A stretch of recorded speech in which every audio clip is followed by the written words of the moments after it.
Hello hi నేను మీ ఆదల రవి. అందరికీ నమస్కారం. Praise lord. ఈరోజు మనం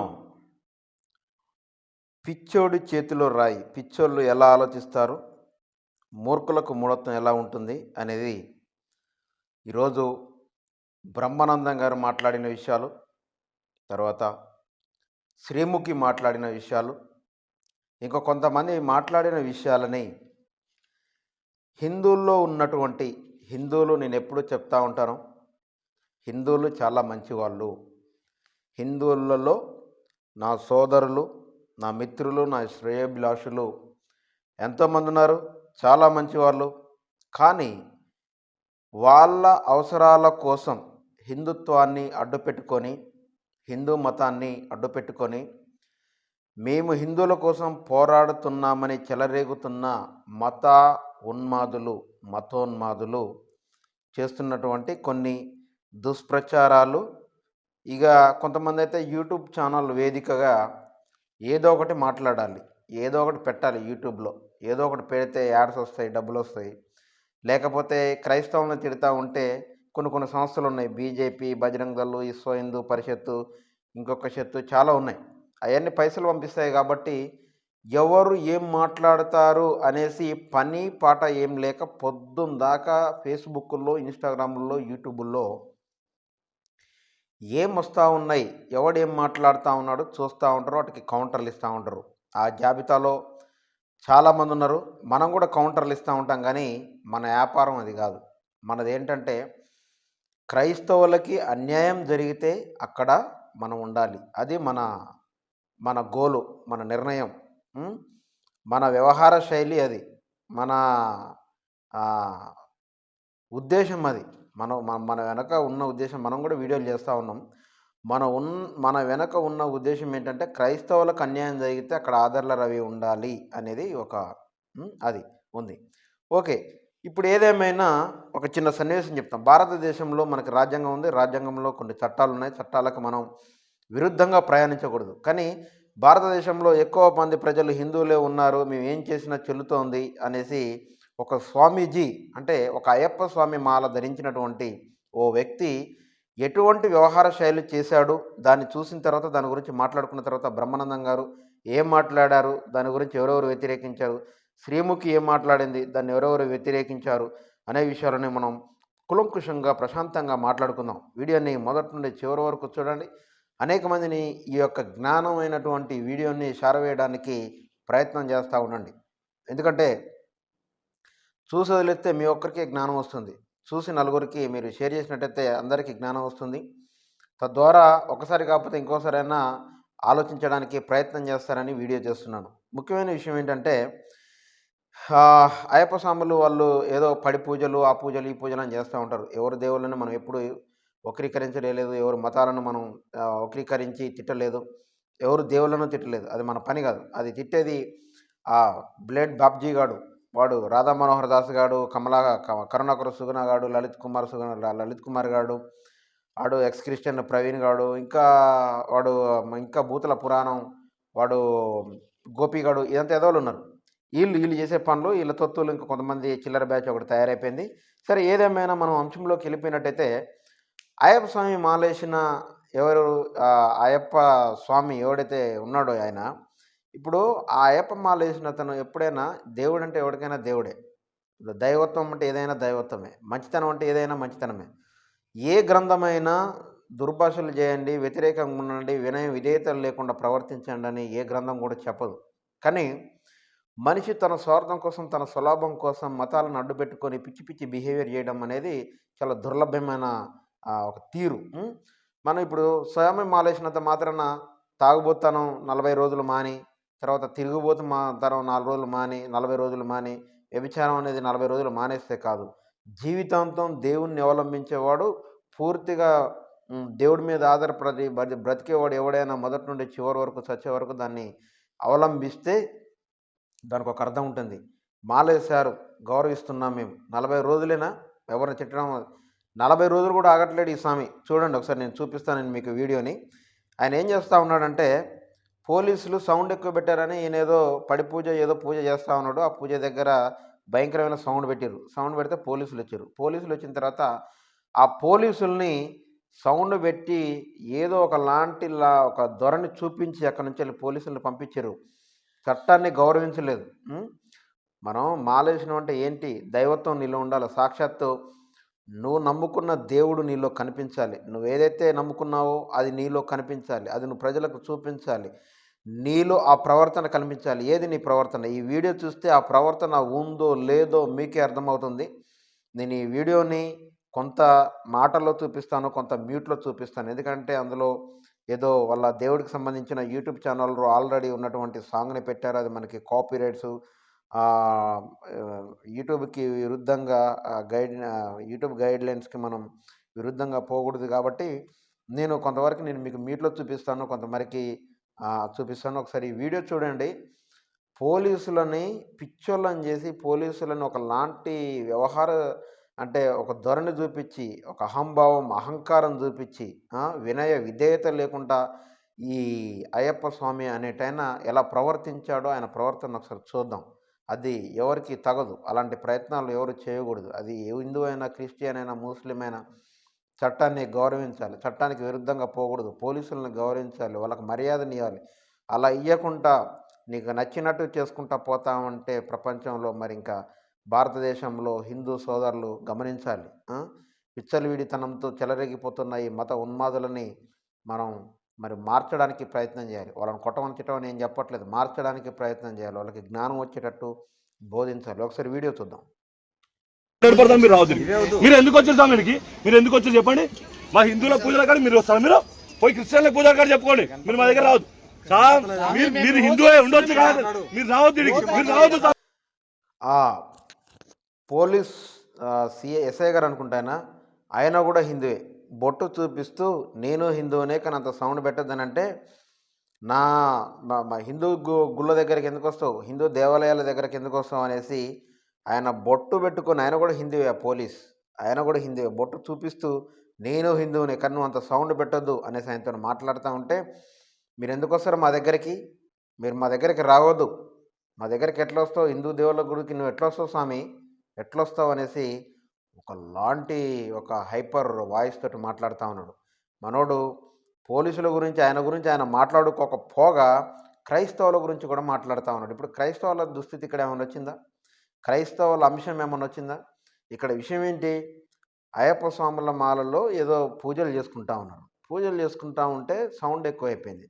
సౌండ్ ఎక్కువ అయిపోవడం మూలాన ఎవరో కంప్లైంట్ ఇచ్చారో సంథింగ్, వాళ్ళకో మరి ఇన్ఫర్మేషన్ ఇవ్వకుండా చేసుకుంటారనేసి వాళ్ళు చూసి వచ్చారో తెలియదు. పోలీసులు వచ్చారు. పోలీసులు వచ్చిన తర్వాత వాళ్ళకి ఏ భాషలో చెప్పాలో, ఎలా చెప్పాలో అర్థమయ్యే రీతిగా ప్రేమతో చెప్పాలి. వాళ్ళతోటి దౌర్జన్యంగా, అహంకారంతో, అహంభావంతో మాట్లాడి, వినయ విధేయతలు లేకుండా మాట్లాడి, మళ్ళీ క్రైస్తవుల జోలికొచ్చి మీరు మా దగ్గర కాదు వచ్చేది, క్రైస్తవుల దగ్గర పోండి అని చెప్తాడు. మరి పోలీస్ అయినా క్రైస్తవుడా? పోలీస్ కమ్ పాస్టరా? పోలీస్ కమ్ క్రైస్తవుడా? కాదు. ఆయన డ్యూటీ ఏంటంటే ప్రజలకి విరుద్ధంగా, ప్రజలకు ఆ సౌండ్ డిస్టర్బెన్స్ తోటి ప్రాబ్లం అవుతుందనేసి మరి ఆయన వచ్చేసి అంత సౌండ్ పెట్టకండి అని చెప్తే ఆయన అక్కడికి వెళ్ళి సౌండ్ ఎక్కువ పెట్టి నిర్దాక్షిణంగా వెళ్ళగొడతారు. ఒకసారి క్రైస్తవుల గురించి ఈ అయ్యప్ప మాల వేసుకున్న ఆయన ఏం మాట్లాడుతూ ఉన్నాడో ఒకసారి విందాం. మా హిందువుల పూజల కాడ మీరు వస్తారు. మీరు పోయి క్రిస్టియన్ల పూజల కాడ చెప్పుకోండి. మీరు మా దగ్గర రావద్దు. మీరు హిందువే ఉండొచ్చు కాదు, మీరు రావద్దు. మీరు రావద్దు స్వామి. మీరు రావద్దు. మా గుడికాడికి మీరు రావద్దు స్వామి. మీరు రావద్దు స్వామి. మేము సౌండ్ తక్కువ చేసుకోండి. మీరు చేసుకోండి.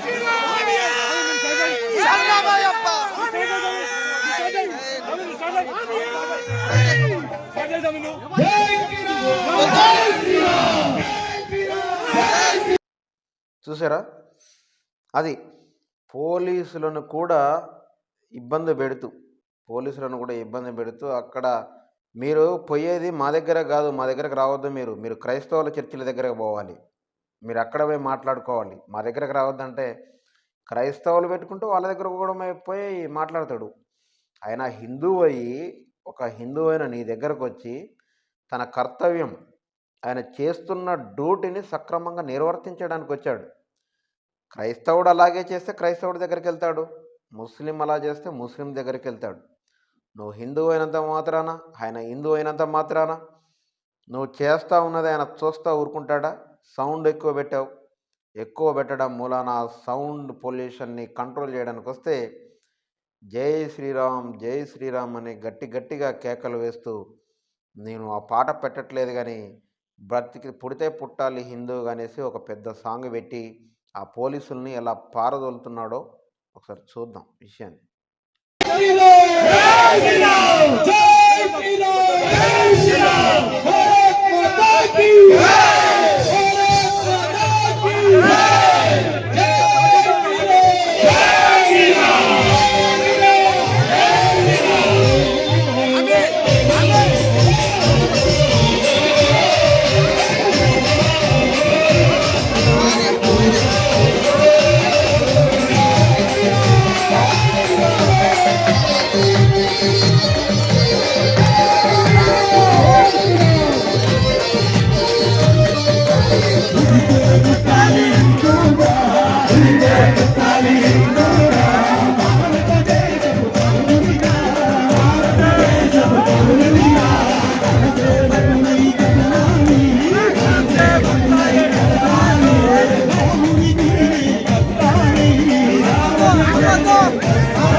చూసారుగా భారతీయ సంస్కృతిలో భారతదేశంలో చట్టం పైన ఎంతటి గౌరవం ఉందో మీరే చూశారు. చట్టాలపైన పోలీసులపైన ఎంత గౌరవం ఉందో మీరే చూశారు. కనీసం పోలీసులకు నచ్చజెప్పపోగా వాళ్ళని అసలు కనీసం డేకను కూడా డేకలేదు. జనాలు ఎక్కువ ఉన్నారు, పోలీసు వాళ్ళ సంఖ్య తక్కువ ఉంది. వాళ్ళని కనీసం డేకకుండా ఆ సిఐ గారు ఎస్ఐ గారు ఆయనది నాకు సక్రమంగా కనిపించలేదు కానీ ఆయన చాలాసేపు పోరాడాడు, చాలాసేపు చెప్పాడు, సౌండ్ ఆపడానికి చాలాసేపు ప్రయత్నం చేశాడు. అయినా కూడా ఆయనని పట్టించుకోకపోగా జనాలు మొత్తం కదిలి ముందుకు వెళ్ళారు. అంతమంది జనాలలో ఆయన ఏం చేయలేక దాన్ని వదిలేశాడు. ఎంత వినయ విధేయతలు ఉన్నాయో ఆ స్వామికి, అయ్యప్ప మాల వేసిన స్వామికి అదొక వినయమా, అదొక విధేయత, సంస్కారం లేదా?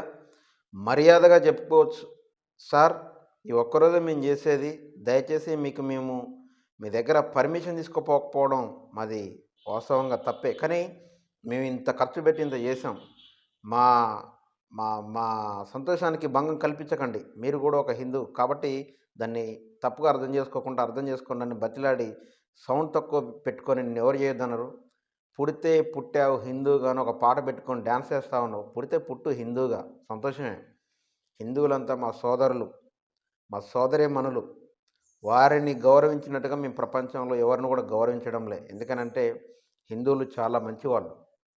హిందూ ప్రజలంతా చాలా మంచి వ్యక్తులు. కానీ అందులో మత పిచ్చి చెలరేగి, మత ఉన్మాదంతో మతోన్మాదులుగా మారి చట్టంలో ఉన్న పోలీసులను గౌరవించడం లేదు, చట్టాలని గౌరవించడం లేదు, రాజ్యాంగాన్ని గౌరవించడం లేదు, లౌకిక విధానాన్ని, ప్రజాస్వామ్యాన్ని, మత స్వేచ్ఛకు భంగం కల్పించే వ్యక్తులుగా తయారయ్యి మత ఉన్మాదులుగా తయారయ్యారు. దీనికి ప్రధాన కారణం నువ్వు ఎంచుకున్న ఎంపిక అని గుడ్డిగా నువ్వు అలా ప్రవర్తిస్తే అది దేశానికి చాలా ప్రమాదం. మీరు ఒక అయ్యప్ప స్వామి మాల వేసి అలా ప్రవర్తించవచ్చా? మీకు వినయం ఉందా? విధేయత ఉందా? బాధ్యత ఉందా? అహంకారపూరితమైన ధోరణి, పాటలు పెట్టి డ్యాన్సులు వేస్తారా? అహంభావంతో ప్రవర్తిస్తారా? మర్యాద లేదా? చట్టం మీద గౌరవం లేదా? వీటన్నీ ఉన్నవాడే భారతదేశంలో నివసించే విధంగా ఒక చట్టాన్ని తీసుకొని రావాలి. ఏ మతాన్నైనా గౌరవించే చట్టం ఆల్రెడీ ఉంది. దాన్ని ఎవడు అవలంబించట్లేదు. ఎందుకంటే మాది మెజారిటీ అనే ఒక కంకణం కట్టుకొని కూర్చున్నారు. మీది మెజారిటీ అయితే ప్రపంచవ్యాప్తంగా ఎవరు మెజారిటీతో ఉన్నారో ఒకసారి మీరు గమనించాలి. ప్రపంచవ్యాప్తంగా భారతదేశంలో మా మతం ఎక్కువ మెజారిటీతో ఉంది అని ఊహించుకుంటే ప్రపంచవ్యాప్తంగా ఏ మతం మీరు అనుకునే మతం మాది మార్గం. కానీ మీరు అనుకునే ఆ మతం ఏదైతే ఉందో ప్రపంచవ్యాప్తంగా ఏది ఎక్కువ లీడ్లో ఉందో, ఎందుకుందో, అది సత్యం కాబట్టి ఉందా లేదా అసత్యం కాబట్టి ఉందా అనే ఒక అంశాన్ని మీరు గమనించాల్సిన అవసరం ఎంతైనా ఉంది. ఈరోజు భారతదేశంలో ఇలా ప్రవర్తించడానికి ప్రధాన కారణాలు ఏమీ ఇంకా వేరే ఆలోచించాల్సిన అవసరం లేదు. వేరే ఏమీ ఆలోచించాల్సిన అవసరం లేదు. పని పాట లేక దీన్ని ఒకటి ఏర్పాటు చేసుకున్నారు. క్రైస్తవులను తిడితే లేదా ముస్లింలను తిడితే మనకు వస్తుందని. ఆయన ఒక సామి మాల వేసి పోలీసులు వస్తే నీది నువ్వు సక్రమంగా గడుపుకోవాలి. పోలీసులు వచ్చింది క్రైస్తవుల కోసం కాదు, అది క్రైస్తవుల మీటింగ్ కాదు. నువ్వు పెట్టిన నువ్వు పెట్టుకున్న ఆ పూజ ఏదైతే ఉందో ఆ పూజలో సౌండ్ పొల్యూషన్ ఎక్కువ ఉందనేసి పోలీసులు వచ్చారు. దాని గురించి సమాధానం చెప్పు. పోలీసులు రాలేదు నీ దగ్గర. పోలీసులు క్రైస్తవుల కోసం రాలేదు. నువ్వు మా దగ్గర కాదు వచ్చేది, క్రైస్తవుల దగ్గర కంటే క్రైస్తవులు పర్మిషన్లు తీసుకొని పెట్టుకుంటా ఉన్నారు. నీలాగా పని పాట లేక ప్రజలను ఎక్కువ మందిని అక్కడ పెట్టుకొని అడ్డుగోలు వ్యవహారాలు వేయట్లేదు. నువ్వు ఒక స్వామివై ఉండి బుద్ధి జ్ఞానం లేకుండా ఎక్కడ క్రైస్తవుల దగ్గర పో, అక్కడికి పోయి చెప్పుకుంటావు. అక్కడికి కింద పోవాలి. ఇదే నేర్పించిండా నీకు అయ్యప్ప స్వామి? ఈ మాటలు నేర్పించిండా? శత్రువుని వేరే మతస్థుల్ని, వేరే గ్రంథాలని, వేరే మనుషుల్ని శత్రువులాగా చూడండి, వాళ్ళ మీదకి శత్రువులను పురికొల్పండి అని అయ్యప్ప స్వామి మీకు ఏమైనా నేర్పించాడా? అవి 41 రోజులు అయ్యే నేర్చుకుంటున్నారా? మరి మీరు అలా నేర్చుకోకపోతే ఆ పోలీసులకి మీరు ఇక్కడికి కాదు క్రైస్తవుల దగ్గరకు పోండి అని ఎందుకు చెప్తాను? అది క్రైస్తవులది కాదు. క్రైస్తవులు అంత సౌండ్ పెట్టుకొని డ్యాన్స్లు వేయలేదు. కొంచెమైనా మనం ఇంగిత జ్ఞానాన్ని పాటించాలి. భారతదేశంలో అనేక మతాలు, అనేక కులాలు, అనేక మతాలు ఉన్నాయి. నువ్వు చట్టాన్ని గౌరవించకపోతే, పోలీసులను గౌరవించకపోతే ఇంకెవరిని గౌరవిస్తావయ్యా? చట్టాన్ని గౌరవించకపోతే ఇంకెవరిని గౌరవిస్తావు? క్రైస్తవుల దగ్గరికి వెళ్ళాలా? వాళ్ళకేం పని క్రైస్తవుల దగ్గరికి వెళ్ళడానికి? ఇది ఇలా ఉంది. సరే, ఏది ఏమైనా మతాల మధ్య, కులాల మధ్య చిచ్చులు పెట్టడానికి ఇట్లాంటి వాళ్ళు మాలలు వేసుకున్నా, పూజలు చేసినా, ఇంకా ఎన్ని వ్యవహారాలు వ్యవహరించినా వ్యర్థం. ఎందుకంటే ఒక మనిషిని మనిషిలాగా చూసుకోలేనోడు, ఒక మతాన్ని ఇంకో మతంలో ఉండి ఇంకో మతాన్ని గౌరవించలేనోడు, ఒక ఊరిలో ఉండి ఇంకొక ఊరిని గౌరవించలేనోడు, ఒక భాషలో ఉండి ఇంకో భాషను గౌరవించలేనోడు.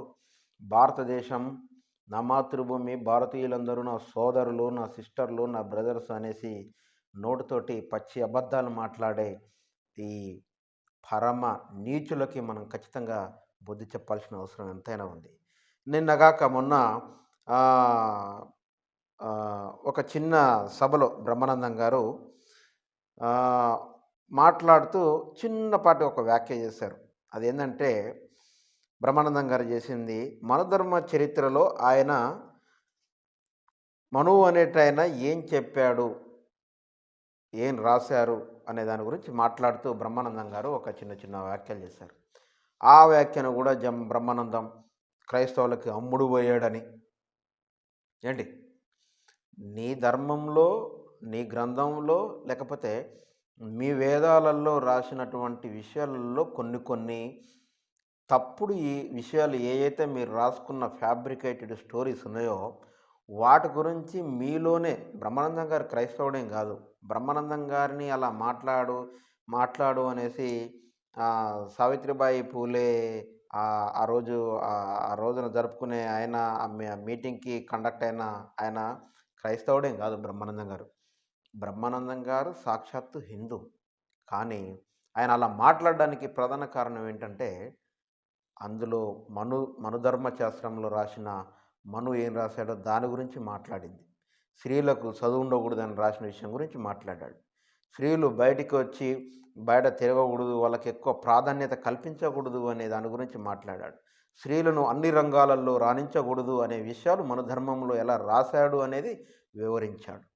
తప్పే ఉంది అందులో. రాసిన విషయాలను చెప్పడానికి ఏ గ్రంథం అయితే ఏముంది, ఏ శాస్త్రం అయితే ఏముంది? మనుధర్మశాస్త్రంలో రాసిన విషయాల గురించి బ్రహ్మానందం గారు చెప్పారు. ఎవరైనా క్రైస్తవులు ఒక 100 కోట్లు ఇచ్చేసి బ్రహ్మానందం గారు మరి మీరు వెళ్ళే ఆ మీటింగ్లో మీరు ఇలా మాట్లాడండి, ఆ సభలో ఇలా మాట్లాడండి అనేసి ఒక 100 కోట్లు ఎవరైనా ఇచ్చారా మాట్లాడమని? లేదా ఆయన ఏమన్నా క్రైస్తవ్యాన్ని పుచ్చుకొని క్రైస్తవ్యంలోకి వచ్చిన తర్వాత హిందువుల మీద, లేకపోతే మనుధర్మశాస్త్రంలో రాసిన వాటి మీద పిచ్చి పిచ్చి వ్యాఖ్యలు ఏమైనా చేస్తూ ఉన్నాడా? అలాంటిది ఏం లేదే.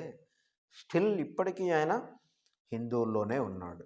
కానీ మనుధర్మశాస్త్రంలో రాసిన స్త్రీల గురించి అసభ్యకరంగా రాసిన, స్త్రీలు అన్ని రంగాలలో రాణించకూడదు, వాళ్ళు డెవలప్ కాకూడదు, వాళ్ళు బట్టలు ఉతకడానికి, గిన్నెలు తోమటానికి, ఇంట్లో వంటలు వండటానికి, 4 గోడల మధ్య నివసించడానికి మాత్రమే పరిమితం చేసినట్టు అందులో రాశారు. వాళ్ళకి అంత ప్రాధాన్యత ఇవ్వబడలేదు అనేసి మన ధర్మశాస్త్రం గురించి మాట్లాడాడు.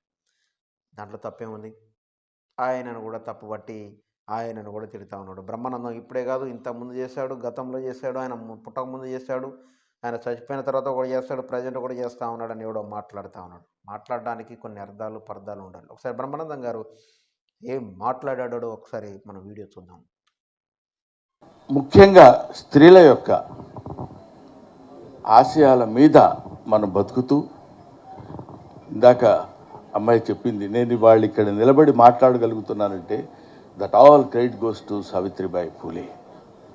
ఎంత కష్టపడ్డారండి. మనుధర్మ చరిత్రలో ఆయన మను ఏం చెప్పాడంటే, స్త్రీలకి చదువు ఉండకూడదు, స్త్రీలు అసలు బయటకు వచ్చి కనపడకూడదు.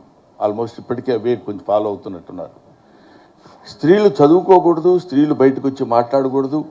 అందుకనే ఇప్పటికీ మనకి కొన్ని బాగా మారుమూల పల్లెటూళ్ళలోకి వెళ్ళినప్పుడు ఎవరైనా ఇంట్లోకి వచ్చి మాట్లాడితే గబుగ్గురు గుమ్మం పక్కకి వెళ్ళి వారు లేరండి ఇంట్లో అని చెప్తారు. అది సంప్రదాయం అని. అదే కాకుండా ఇంకా ఇంకా ఇంకా స్త్రీ చదువుకుంటే వేదాల్లో చెప్పబడింది ఏంటంటే వర్షాలు పడవు, కరువు కాటకాలు వస్తాయని. ఆ భయం కూడా పెట్టారు. ఎంతవరకు స్త్రీ జాతిని అణగదొక్కాలో అంతవరకు అణగదొక్కుతూ వాళ్ళు పైకి రాకుండా ఉండాలని కోరుతూ వాళ్ళకు ఒక వ్యక్తిగతమైనటువంటి అభిప్రాయం ఉండకూడదు. లేడీస్ అంటే దానికి లేడీస్ తయారైపోతున్నారు అంటున్నారు ఈ మధ్య కూడా.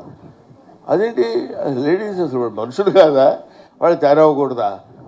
అందుకని ఇంకా భయంకరమైనటువంటి ఆచారాలు కూడా చిన్నప్పుడు మాకంటే ముందు తరం వాళ్ళ దగ్గర సతీ సహగమనం. భర్త చచ్చిపోతే భార్యని చితులకు తోసేవాళ్ళు. ఎందుకంటే మనకి కొన్ని అద్భుతమైనటువంటి ఆలోచనలు, మరి ఆ నమ్మకాలు ఇవన్నీ ఉండేవేమో. ఇప్పుడు ఆ నమ్మకాలు దేవుడి దయ వల్ల లేవు. లేకపోతే వీడితో పాటు వాడితో పాటు వాళ్ళు మొత్తం అంతా వెళ్ళిపోయి దూకేసి వీడి ఆత్మ ఎటో వెళ్తుంది, ఆ ఆత్మతో పాటు ఈవిడు కూడా వెళ్ళిపోవాలి. ఇద్దరికి కొంచెం ఇబ్బందికరమైన పరిస్థితి అది. ఈ జన్మతో దీన్ని వదిలించుకుందామని వాడు అనుకుంటే కుదరదు, వీడి జన్మకి వీడు లేకుండా ఉంటాడనుకుంటే అది కుదరదు. ఇద్దరు మళ్ళీ అక్కడికి వెళ్ళినా సరే నా కర్మ ఇలా కాలింది ఏంటని అనుకునే స్థితి లేకుండా, ఇది ఇప్పుడు మనం చక్కగా చెప్పుకోవడానికి నవ్వుటానికి వీలుగా ఉంటుంది. కానండి, ముక్కు పచ్చలారని ముద్దు బిడ్డలు, చిన్న పిల్లలు, ఆడపిల్లలు భర్త ఏదో కారణం చేత చచ్చిపోతే, ఆ రోజుల్లో ఇంకా బాల్య వివాహాలు ఉండేవి. చిన్నపిల్లల్ని తీసుకెళ్ళి పెద్దవాళ్ళకి ఇచ్చి వివాహం చేయడం, అది ఎంత దుర్మార్గం ఒకసారి ఆలోచించండి. ఏం చెప్పాడండి బ్రహ్మానందం గారు? తప్పు చెప్పాడా? మనుధర శాస్త్రంలో ఆయన మనువు రాసిన అయితే ఏమున్నాయో వాటి గురించి చెప్పిండు. ఏం రాశారు అందులో? స్త్రీలకు చదువు ఉండకూడదు, వాళ్ళని అన్ని రంగాలలో రాణించకూడదు, స్త్రీలను బయటికి రానియద్దు. అంటే ఏంటి అర్థం? గిన్నెలు తోముకుంటా, బట్టలు ఉతుక్కుంటా, 4 గోడల మధ్య నివసించుకుంటా, ఒక మనిషిని, ఒక ఆడది, ఒక స్త్రీ అంటే ఆమె కూడా ఒక మనిషే.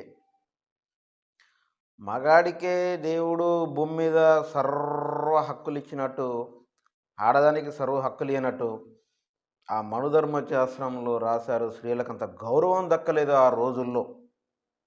ఆ మనుధర్మ శాస్త్రంలో ఆ మను అనే అతను అంత స్త్రీలను గౌరవించే అంత ప్రాతిపదిక వాళ్ళకు లభించలేదు, అట్లాంటిది ఇయ్యలేదు అనేసి బ్రహ్మానందం గారు మాట్లాడాడు. దాంట్లో అసలు ఏమైనా తప్పు ఉందా? ఉన్నది ఉన్నట్టుగా మాట్లాడితే ఊళ్ళో ఉండనివ్వరు అనేది ఒక సామెత ఉంది. వేదాలలో ఏం చెప్పాడైనా? స్త్రీ చదువుకుంటే వర్షాలు రావనేసి మరి ఉన్నాయి వాస్తవంగా, కొన్ని ఉన్నాయా లేవా? వేదాలలో ఏం చెప్పాడైనా? స్త్రీ చదువుకుంటే వర్షాలు రావా? ఇవన్నీ పిచ్చి మాటలు, మూర్ఖపు మాటలు, మూఢత్వపు చర్యలు చాలా ఉన్నాయి. ఆ మనుధర్మశాస్త్రంలో కానీ, గతంలో కానీ, మన సాంప్రదాయాలలో కానీ పచ్చి ఒక వినలేని, చూడలేని విషయాలు ఉన్నాయి. అబ్బో, పెద్ద పెద్ద మాటలు మాట్లాడుతూ ఉన్నాడు ఆదల రవి. వినలేని, చూడలేని మాటలు ఏంటయ్యా అయ్యి అని అంటే, సతీ సాగమనం అనేసి మనం చిన్నప్పుడు మన క్లాసుల్లో కూడా చదువుకున్నాం. భర్త చనిపోతే భర్త చితి మంటల్లో భార్యను కూడా తగలబెట్టాలి ఆ మంటల్లో అనేసి ఉంది. ఈ రోజుల్లో మనం కనీసం కోళ్ళని ఇట్లా ఏదైనా చేయాలి అని అంటే కానీ అవసరమైతే కట్ చేసుకొని తింటా ఉన్నాం. కానీ ఆ రోజుల్లో డైరెక్ట్ సాక్షాత్తు సతీ సాగమనం అనేసి ఒక అది పెట్టేసుకొని, భర్త చనిపోతే భార్యని, భార్య చనిపోతే భర్తని తీసుకుపోయి, ఎవరు చచ్చినా కూడా ఒకళ్ళు చచ్చిపోతే ఒకళ్ళని తీసుకుపోయి ఇద్దరిని అందులో తగలబెట్టి చేసేటోళ్ళు. అదెంత మూర్ఖపు చర్య! అలా ఉంటుందా? కొన్ని రోజుల తర్వాత అది కొద్దిగా అప్డేట్ అయ్యి పక్కకు వచ్చి, ఇక ఎప్పుడైనా బాల్య వివాహాలు చేసేవాళ్ళు. బాల్య వివాహాలు అంటే 8, 9, 10 సంవత్సరాల లోపు, 11, 12 సంవత్సరాల లోపే. ఇంకా అప్పుడు మెచ్యూర్ అయిందా కాలేదా, పుష్పలంకరణ చేశారా, పుష్పవతి అయిందా లేదా, ఇవన్నీ ఏమీ లేదు. బాల్య వివాహాలు చేసేయడం. ఒకవేళ ఆ పిల్ల భర్త ఏమైనా అయిపోయి చనిపోతే 80 ఏళ్ళ ముసలాడికి, 90 ఏళ్ళ ముసలాడికి కట్టబెట్టిన రోజులు ఉన్నాయి. అదే ఆయన మాట్లాడింది. బ్రహ్మానందం గారు మాట్లాడిన దాంట్లో ఆడెవడో మాట్లాడుతూ ఉన్నాడు జీ తెలుగు న్యూస్లో. బ్రహ్మానందంకి మనుధర్మ శాస్త్రం ఏం చదివాడు, ఏం తెలుసు ఆయన గురించి, భారతదేశం గురించి, అందులో ఉన్న సాంప్రదాయాల గురించి ఏం తెలుసా అన్నాడు. వాడికి ఏం తెలియదేమో అన్నోడికి. నాకు మాత్రం తెలుసు, ఎందుకంటే నేను చిన్నప్పుడు నా తరగతులలో చదువుకున్నా, సోషల్ స్టడీస్లలో. బాల్య వివాహాలు ఉన్నాయి. మరి భర్తలు చనిపోతే భార్యను కూడా అందులేసి చితిమంటలు వేసి చంపేసిన చరిత్ర ఉంది. అవన్నీ మేము చదువుకున్నాం. ఒకవేళ వాడు ఎవడన్నా చదువుకోకపోతే ఖచ్చితంగా వీడియోలు చూడండి, లేకపోతే మళ్ళీ అంత పెద్ద చిరాకేం కాదు, చిన్నప్పుడు బుక్కులు ఏమైనా దొరికితే అందుబాటులో ఉంటే చదువుకోండి, లేకపోతే యూట్యూబ్లో కూడా సతీ సాగమనం అంటే ఏంటో ఉంటుంది, బాల్య వివాహం అంటే ఏంటో ఉంటుంది. వీటన్నిటి గురించి అందులో అవైలబుల్గా ఉంటే సక్రమంగా చదువుకొని బ్రహ్మానందం గారిని విమర్శించండి. భర్త సరిపోతే వేరే ముసలాడికి ఇచ్చి పెళ్ళిళ్ళు చేయలేదా? భర్త సరిపోతే వేరే భార్యను తీసుకుపోయి చితిమంటలు వేసి తగలబెట్టలేదా? 9 సంవత్సరాల పిల్లల్ని 90 ఏళ్ళ ముసలోడికి ఇచ్చి పెళ్లి చేయలేదా? బాల్య వివాహాలలో 9 సంవత్సరాల పిల్లలకి పెళ్లి చేస్తే ఏదో కర్మగాలి, వాడు భర్త చనిపోతే ఆ పిల్లని తీసుకుపోయి ముసలోడికి తగలబెడితే ఏం చేస్తారు? 9 సంవత్సరాలకి ఏం తెలుస్తుందండి చిన్నపిల్లలకి? హ్మ్. ఇప్పుడంటే మీరు సెల్ ఫోన్లు ఇచ్చి అది ఇది ఇచ్చి ఆగం చేసిన పిల్లల్ని ఇప్పుడంటే ఏమైనా కొంచెం తెలిసే ఉండొచ్చు. ఆ రోజులలో ఏం తెలిసుంటది? హ్మ్. ఏం తెలిసుండదు. మాట్లాడుతా ఉన్నారు. అదే గాకుండా ఈ మధ్య ఈ మధ్య మనం ఒక వీడియో చూసాం. ఎవరు? శ్రీముఖిది. శ్రీముఖి ఏం మాట్లాడింది? చిన్న ఏదో వాళ్ళ సినిమా ఫంక్షన్, ఆడియో ఫంక్షనో లేకపోతే సినిమా ఫంక్షన్‌లో ఆమె యాంకర్ కాబట్టి ఇగ డైరెక్టర్లని ప్రొడ్యూసర్‌లని, హీరోలని, హీరోయిన్‌లని, హ్మ్. అందులో ఉన్నటువంటి ఎవరెవరైతే ఏ క్యారెక్టరైజేషన్ ఉందో వాళ్ళ క్యారెక్టర్‌లో ఉన్నోళ్ళనందరిని మైక్ అందుకొని కాస్తో కూస్తో పొగడాలి. అలాగే ప్రొడ్యూసరు 'దిల్ రాజుని' అండ్ 'శిరీష్‌ని' పొగిడింది. ఏమని పొగిడింది? ఒకసారి వీడియో చూద్దాం. ముందుగా రామ లక్ష్మణ్ అనేది ఫిక్షనల్ క్యారెక్టర్స్ మనం అప్పట్లోనే విన్నాము, కానీ సాక్షాత్తు నా కళ్ళ ముందు కూర్చున్నారు. ఒకరు దిల్ రాజు అయితే ఇంకొకరు శిరీష్ గారు. ఏమన్నా తప్పున్నది? ఆమె మాట్లాడిన 2 గంటలు, 3 గంటల వీడియోలో ప్రోగ్రామింగ్ జరిగింది కదా! 2 గంటలు, 3 గంటల వీడియోలో మాట్లాడేది ఒక్క మొక్కే. అంటే ఎట్లా కనిపెడతా ఉన్నారో చూసిండ్రా? యూట్యూబ్ కూడా కనిపెట్టదు అట్లా. యూట్యూబ్‌లో ఎప్పుడన్నా రక్తాలొచ్చాయి గానీ, ఇంకేదైనా పెడితే కమ్యూనిటీ గైడ్‌లైన్స్ ప్రకారం అలా పెట్టకూడదు అనేసి పెట్టేత్తది. అవసరమైతే వీడియోని మనం డిలీట్ చేయకుండా వాళ్ళే డిలీట్ చేస్తారు. అంత స్కానింగ్ చేస్తారనమాట మొత్తం. క్షుణ్ణంగా స్కానింగ్ చేసి ఈడేమైనా బూతులు మాట్లాడాడా? హ్మ్. రక్తానికి సంబంధించి ఏమన్నా పెట్టాడా వీడియోలు? దేనికైనా సంబంధించి ఏమన్నా పెట్టాడా? అనేసి కొన్ని యూట్యూబ్‌కి కూడా కొన్ని కమ్యూనిటీ గైడ్‌లైన్స్ ఉన్నాయి. వాళ్ళు తీసుకోరు వాటిని. వీడియోని వాళ్ళే డిలీట్ చేసేస్తారు డైరెక్ట్. వాళ్ళకన్నా అంత స్కానింగ్ మిషన్లు ఉన్నాయో లేవో గానీ, ఈ మత పిచ్చి, మత ఉన్మాదంతోటి ఊగిపోతున్న ప్రతి ఒక్కడికి అమ్మాయి మాట్లాడింది నాకు తెలిసి ఇందులో 10 సెకండ్లండి. 10 ఇగో నా దగ్గర ఉంది వీడియో. మీరు కాకపోతే చూసుకోండి. 10 సెకండ్ల వీడియోనే మాట్లాడింది. 10 సెకండ్ల వీడియోని భయంకరమైన హల్చల్ చేస్తా ఉన్నారు. ఆమె ఏం మాట్లాడింది? రామలక్ష్మణులు అనే క్యారెక్టర్ ఏదైతే ఉందో అది ఫిక్షనల్ క్యారెక్టర్ రియల్‌గా. కానీ రియల్ మనుషులు ఎవరైనా ఉన్నారు అని అంటే రామలక్ష్మణులు అది 'దిల్ రాజు అండ్ శిరీష్' అని చెప్పింది. జస్ట్ పొగిడింది వాళ్ళనంతే. అది ఫిక్షనల్ క్యారెక్టర్ అని మనందరికీ తెలుసు. కానీ రియల్ క్యారెక్టర్‌లోకొచ్చేస్తే 'దిల్ రాజు అండ్ శిరీష్' అనేసి చెప్పింది. ఆ ఒక్క ముక్కని జీర్ణించుకోలేక ఆ ఒక్క ముక్కని జీర్ణించుకోలేక హడావుడి చేసి ఆగమాగం చేసిండ్రు ఈ మత ప్రచారకులు, మత ఉన్మాదులు, మతోన్మాదులు. భారతదేశంలో మతోన్మాదం అనేది విచ్చలవిడిగా పెరిగిపోతోంది.